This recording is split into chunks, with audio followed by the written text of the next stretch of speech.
Hello, welcome back to Sophie's kitchen. ഇന്നൊരു 1/2 kilo അരി കൊണ്ടാണ് ഞാൻ മന്തി ഉണ്ടാക്കുന്നത് കേട്ടോ. അത് ഒരു നാഴിയെ എടുത്തിട്ടുള്ളൂ. അത് നന്നായിട്ട് കഴുകിയിട്ട് സോക്ക് ചെയ്ത് വെക്കാം. ഇനി 2 പാൻ വെച്ചിട്ട് ഒന്ന് റൈസ് ശരിയാക്കാനും ഒന്ന് മീറ്റ് ശരിയാക്കാനുമാണ്. ഇത് നന്നായിട്ട് കഴുകിയിട്ട് ഒരു മണിക്കൂറോളം നമുക്ക് സോക്ക് ചെയ്ത് വെക്കാം വെള്ളത്തിൽ. ഈ ചെറുതാക്കിയാണ് കട്ട് ചെയ്ത് വെക്കുന്നത്. 1 കിലോ ചിക്കൻ ഉണ്ട്, അത് ചെറിയ പീസായി കട്ട് ചെയ്ത് വെച്ചിട്ടുണ്ട്. 2 മാഗി ക്യൂബ്സ് ഉണ്ട്, ഒരു ക്യാപ്സിക്കം ഉണ്ട്, ഡ്രൈ ലെമൺ ഉണ്ട്, കുറച്ച് മല്ലിയിലയുണ്ട്, ക്രഷ്ഡ് പെപ്പർ ഉണ്ട്. കുറച്ചും കൂടി മല്ലിയില വേണമായിരുന്നു.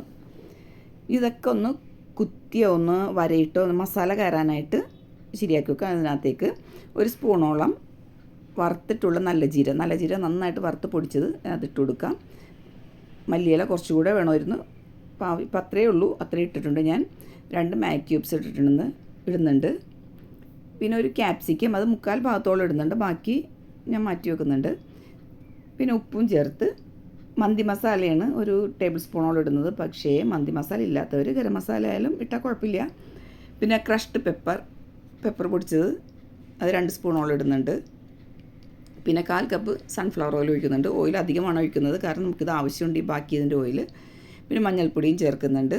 ആ ഡ്രൈ ലെമൺ ആദ്യം ഇതിനകത്ത് ഇട്ടിട്ട് നമുക്കൊന്ന് റെസ്റ്റ് ചെയ്യാൻ വയ്ക്കാം. ഇതൊരു മണിക്കൂറോളം ഇത് അവിടെ റെസ്റ്റ് ചെയ്യാൻ വയ്ക്കാം നമുക്ക്. അപ്പോഴേക്കും നമുക്ക് ചോറ് റെഡിയാക്കാം. ചോറിനായിട്ട് വെള്ളം വെച്ചിട്ടുണ്ട്.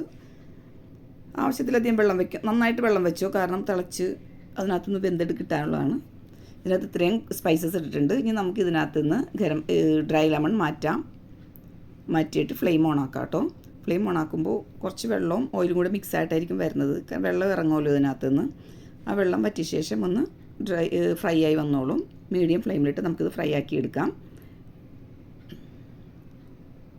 ഇതിനകത്ത് ഓയിൽ ഞാൻ മാറ്റി, എക്സസ് വന്നിട്ട് അധികമായിട്ടുള്ള ഓയിൽ ഞാൻ മാറ്റിയിട്ടുണ്ട്.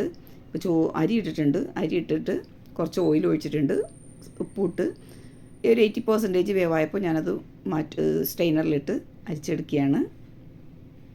ഇത് നമുക്കിത് ദം ചെയ്യാം. ഇതിനകത്തേക്ക് ഈ മസാലയിലിട്ട് മസാല അപ്പോൾ നല്ല റെഡിയായി വന്നിട്ടുണ്ട്. ഒരു 4 പച്ചമുളക് ഇട്ട് ആ പൊരിച്ച ബാക്കി ഓയിൽ ഇതിനകത്തേക്ക് ഒഴിക്കാൻ വേണ്ടിയാണ് വെച്ചത്. ആ ഓയിൽ ഇതിനകത്ത് ഒഴിച്ച് ക്യാപ്സിക്കം ബാക്കിയുള്ളിട്ട് ഓപ്ഷണലാണ്, വേണമെങ്കിൽ മതി. ചാർക്കോളും ഇട്ട് കത്തിച്ചിട്ടിട്ട് അതിനകത്ത് ഓയിൽ ഒഴിച്ച് സ്മോക്കിങ്ങിന് വെച്ചിട്ടുണ്ട്. അടിപൊളി മന്തിയായിരുന്നു. നിങ്ങളെല്ലാവരും ട്രൈ ചെയ്ത് നോക്കുക, ഫീഡ്ബാക്ക് അറിയിക്കുക, സപ്പോർട്ട് ചെയ്യുക. സബ്സ്ക്രൈബ് ചെയ്യാത്തവരുണ്ടെങ്കിൽ ഒന്ന് സപ്പോർട്ട് ചെയ്യണേ, ഷെയർ ചെയ്യുക, ലൈക്ക് ചെയ്യുക. ഓക്കെ, നല്ല സൂപ്പർ മന്തിയാണ്. Thank you for watching. Have a nice day.